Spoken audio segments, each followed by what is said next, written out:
I've been thinking about doing a video on this topic for quite a while now. I'm in the centre of Pori today, by the way.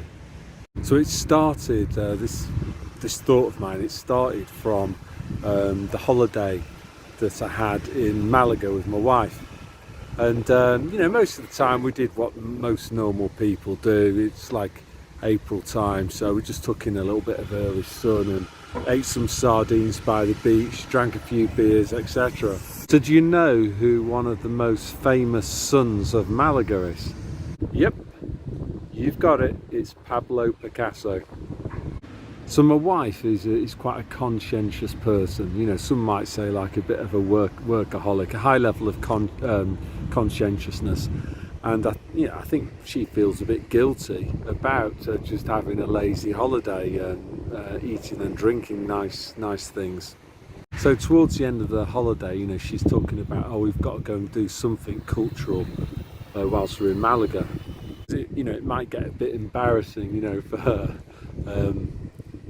Might have been a bit harsh here. If somebody asked her at work, you know, oh, what did you do? Oh, we just like swam in the sea, lazed around a bit, ate some sardines, drank a few beers. You know, that might be a bit embarrassing. So anyway, cutting a long story short, we go to the Pablo Picasso Museum. So we start having a look round, and it just suddenly struck me, this is just one giant, and I am going to swear here, or maybe not, maybe I can say Mickey take. I was thinking about using a word that begins with P, but yeah, it was just I just thought, this is a giant Mickey take.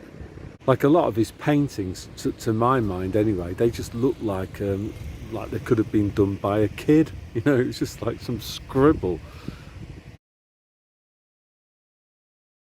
Again, I got like an Emperor's New Clothes kind of vibe from it, you know, the big club. Picasso's one of their actors, and you know, the gag from their point of view is, let's see how many plebs we can get to take this scribble seriously. You know, that like this painting, it looks like a kid could have done it, but let's see how many kind of urban intellectuals from Putney are going to take this nonsense seriously and study a childish painting, something that a child could have done as an undergraduate topic at university, and look for all sorts of hidden meanings in stuff that it actually is low grade garbage. How can we get the plebs to worship our low grade garbage as an absolutely monumental piss take, pure peasant mockery? In fact, that's what I'm going to call this one, peasant mockery, or pure peasant mockery. So as I say, I'm here on the south bank of the river in central Pori, and this is what I'm showing you now is a big construction project that the council did, all funded from taxes of course, that took them about 18 months to do. Millions of euros spent. Has it made that much of a difference?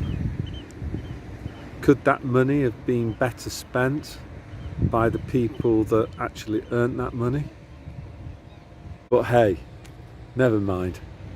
At least the contractors who got awarded the contracts will have been very pleased with Pori Council's decision to go ahead with this project. And as part of that project, we got some art. So it's a sculpture that was commissioned by Pori Council, and done by this lady called Hannah Marno, and the sculpture's called Edward the Velvet Foot. And you can see here as well, as part of this kind of art project, there's a little bit of so as below as above, or whatever it's called. And I'm just going to show you now this sculpture. So I don't know, what does that look like? A turd? I don't know, what is this?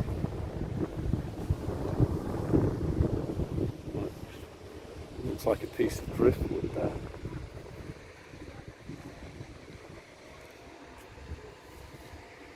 So, absolute, pure peasant mockery. So whatever Pori Council paid for that piece of art, it was way too much. Just look at it, what is that? Absolutely ridiculous. So some conclusions then. First of all, the big club decide what's going to be popular and what's not. So you know, in fact, I've got a painting that my son did. I might show you a picture of it that he did when he was about 3 or 4. And you know, it looks like Picasso. It's no different from the type of stuff that Picasso was producing. So who actually decides which pieces of art are going to be popular and which aren't? Answer is the big club that commission these big art pieces. The people that the critics, they're all in members of the big club. That's what I would say. And second, I think that this same phenomena also applies to music. So you get maybe some great bands that are producing great music, but they don't sign the contract, do they? They don't agree to go along with things, so they stay unknown. Then on the other hand, you know, you have people like Sam Smith who agree to, you know, dress up in these ridiculously satanic costumes and produce rubbish music, and they do become popular. And I think the same applies with so-called fine art. It's a massive, this is the third point, I guess, is that it's massive peasant mockery.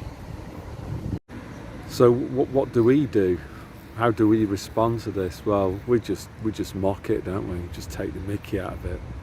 And yeah, hopefully that's what this video's done. So that's all I want to say today from a nice sunny day in Pori. So God bless.